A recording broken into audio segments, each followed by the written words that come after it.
Hey everyone, today I'm going to talk about why social and emotional intelligence are more valuable than a high GPA.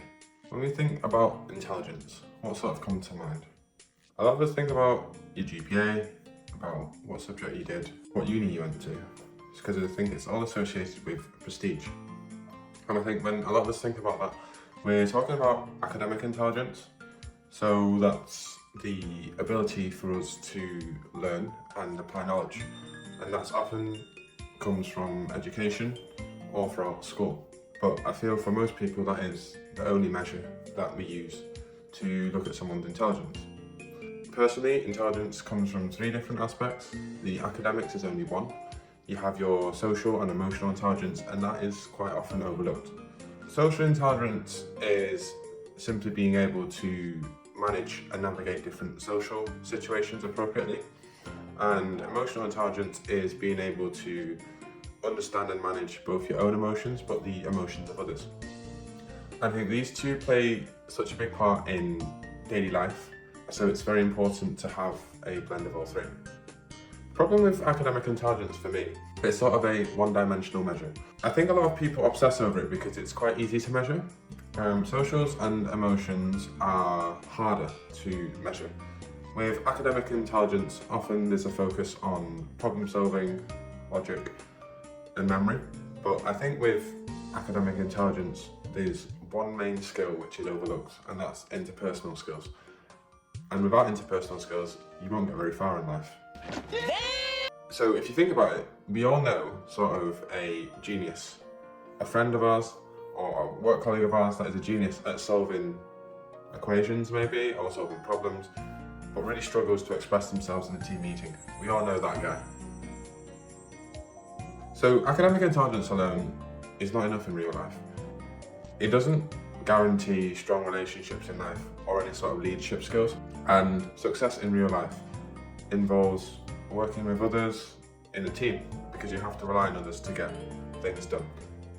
It takes a whole lot of people to move a mountain, if you will.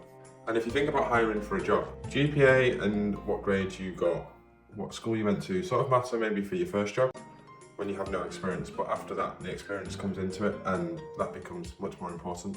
And a lot of them hire based on soft skills, or they claim to anyway.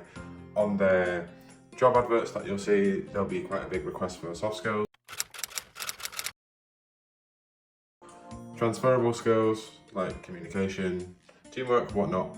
The technical skill set and your social, emotional skill set are so different, because the same person that you rely on to ask for technical questions at work is probably different to the person which you like to go to get some work gossip. Now, social intelligence is very powerful because with good social intelligence you can sort of navigate around social situations and build connections, and also influence people in a positive way. A lot of people say that first impressions count, but I think the second impression counts as well. The first impression, I feel like people will have an image on you based on potentially what they've heard about you, when you walk into the room the first time, how you dress, how you act, and maybe your first few words. But the second impression is also very important if you manage to meet that person again or have a proper conversation, because I feel that allows the other person to try and understand you a bit better, and they know you at slightly more than surface level. So how you hold yourself in the conversation is really important. Social intelligence is really important when you're trying to read the room. Words can be quite dangerous because once you've said something, you can't take it back. And reading the room helps you gauge your audience in the same way that you don't speak to the boss like you would speak to a friend. It leaves a good impression if you manage to master it well. If you think about who would you rather have? Would you rather have a socially intelligent leader that is able to motivate their team well, or would you have a technically brilliant but a disconnected boss that can't express or convey their thoughts? And then you've got emotional intelligence. So emotional intelligence, like I've said, is sort of understanding and managing both your own emotions and also the emotions of others. And a key aspect of this is empathy. Now, I feel where a lot of people go wrong is they confuse empathy and sympathy. A lot of people say that they're displaying empathy, but what they're actually displaying is sympathy. Empathy is very, very difficult because To display empathy, you almost have to understand and share that person's feelings as if they were your own. So you have to really try and think and put yourself in those shoes. Whereas I feel sympathy is what's much more commonly seen, and that's about feeling compassion or almost in sometimes taking pity on someone, which doesn't come off well. Sympathy sometimes I feel is quite condescending and dismissive. The best way to think of it is when you tell someone some bad news and you've got that one person that goes, "Oh, bless you, you'll be okay." And that really doesn't help anyone. It just sort of creates an uncomfortable silence and you just move on back to work. Emotional intelligence is also really important because knowing how the other person feels will make you change your message, because it makes you consider whether what you're saying is appropriate. So if you can tell that someone is quite upset, then a sensitive topic might not be approached at that current instant. Or if you can tell someone's angry, you might decide not to continue the conversation further to risk aggravating it. So it's really important to help resolve conflicts. If you had no emotional intelligence, what would happen is you would just be thinking about what you want to say, disregarding the emotions of others, and often it's sort of a fight-fire situation. So a good emotional intelligence helps two people to connect sort of beyond the initial point of the conversation. You may speak to someone and you might have an agenda. You might be there to find out a bit more information about something for work. However, with good emotional intelligence, I feel like you can really connect with that person a bit more and find out a bit more about them.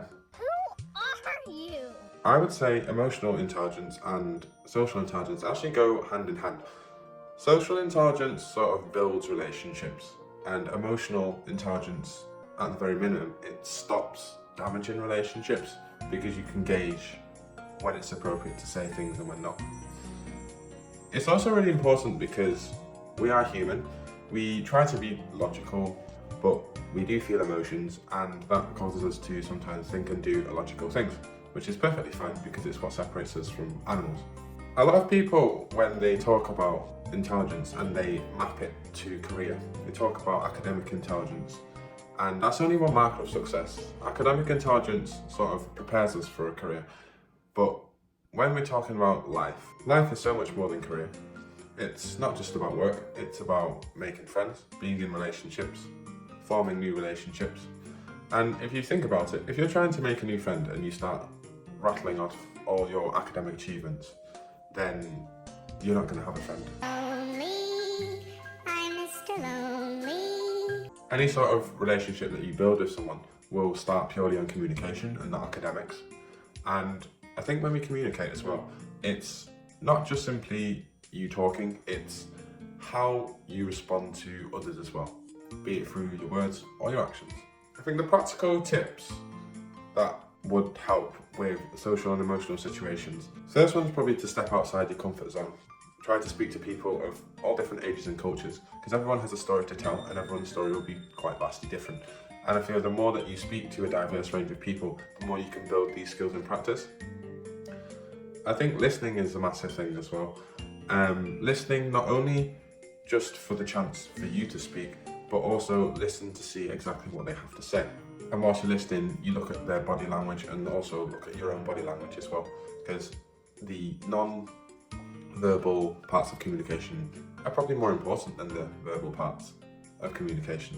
And then also, reading the room is very important. Being able to resolve conflict if it ever arises, being able to pick up on cues that stop the conversation from escalating into conflict, or when just simply being able to tell when someone's upset. And I think you can achieve these tips and do a lot of this stuff in the workplace, but even outside the workplace, when you're meeting people for the first time, with family, with friends, with strangers, there's a lot of different places where you can try and improve your social and emotional intelligence. Academic intelligence wins at school. Social and emotional intelligence wins at life.